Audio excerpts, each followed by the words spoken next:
First of all, we have started a letter writing campaign to let people know and to let the people in charge, the contacts at Salvation Army, the mayor, other contact people within the city that have some influence. We are sending letters to them to let them know how much we care. If you could go on our Facebook page called Save Bethesda and request it, we will certainly forward the information for you to be able to participate in that campaign, and just spread the word. Keep talking about it. Educate yourself. Well, a lot of passion in that last half hour, passion directed toward this wonderful facility, the Bethesda Center on London's Riverview Avenue. Most people in London don't have a clue where that is or what that is all about. It's right near the Children's Museum. I've just been going through a barrage of email, which I've had during the top of the hour. Now, you've noticed, I hope you've noticed, that in this segment, in the last half hour, and in the segment we did previously, I have shared a couple of things. First of all, how vital I think this agency is to the City of London, how it literally is saving lives, the mothers' lives, the children's lives, and allowed a lot of young women who have come upon a rough patch in their lives to go on to do great things. And the London Free Press this morning featuring the story of Justin Bieber, whose mother stayed there when she was pregnant with him. And that's a huge story all by itself. So I can't say enough about this facility. We have just heard from so many people, and can't say enough about the Salvation Army for having it there. Now, some of the email has an overtone of negativity because of the Salvation Army's decision to close it. And so I want to bring into the conversation Major Pat Finney, who I've kept in contact with all along on this, because my motive in all of this, to feature this as much as I have on the talk show, is not to pit one side against the other, but to harness all this energy and passion to bring this to a happy ending if we possibly can. Major Pat Finney, I appreciate you joining us this morning.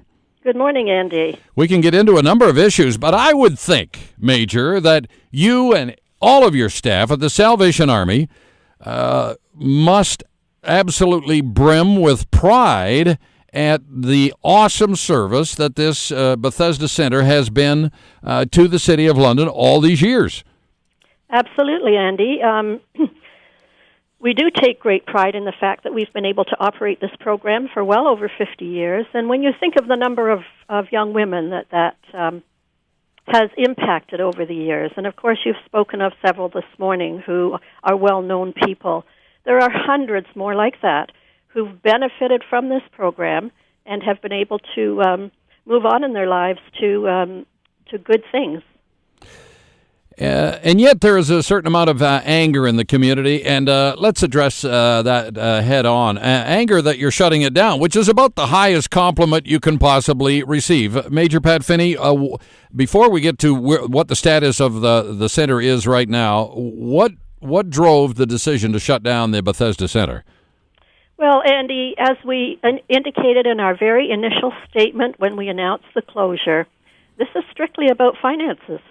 The center is in trouble financially. It has been for some time.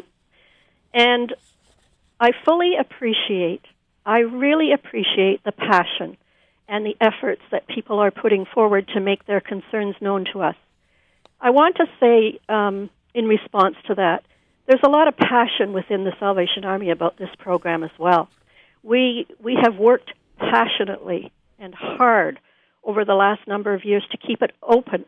If we didn't recognize it as an important program or one that really mattered to us, we could have closed the doors when we started to run into trouble. But we have fought hard, and we have poured a lot of passion and effort into keeping this open as well.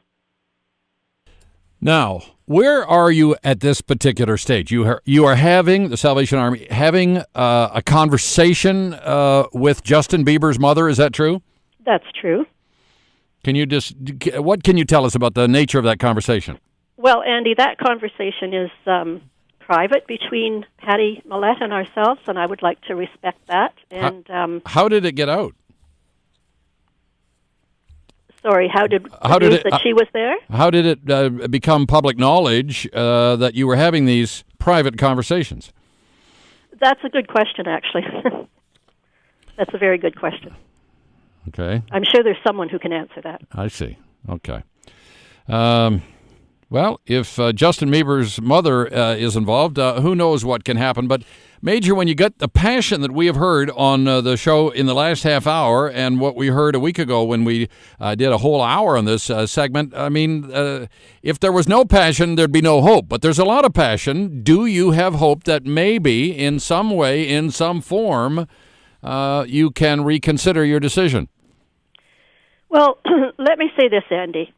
If someone were to step forward in the immediate future and say to the Salvation Army, we have developed or found or discovered a new funding model that will make Bethesda a sustainable program year after year after year without the deficit that it's been carrying, we would certainly talk to them. We would certainly be open to hearing more about it. Well, that's why we're doing this on the talk show. Major, I did not ask your permission in advance, so I'm going to have to ask you on the air. Are you open to a call? John has a question for you. Okay, I will take that as a no. Major, anything else then that you want to add to this before we let you go? You have a meeting next week. Are you hopeful that there might be some good news, or are you not hopeful? We're going into that meeting with an open mind, but I really can't comment beyond that. But, Andy, I'd like to say as well, I know that the media is focusing on the emails and the letters and the responses you're getting from people who are passionate to keep this open. And like I said, we understand that. It's a passionate issue. It's about young women and their babies. We understand that. We're passionate about that as well.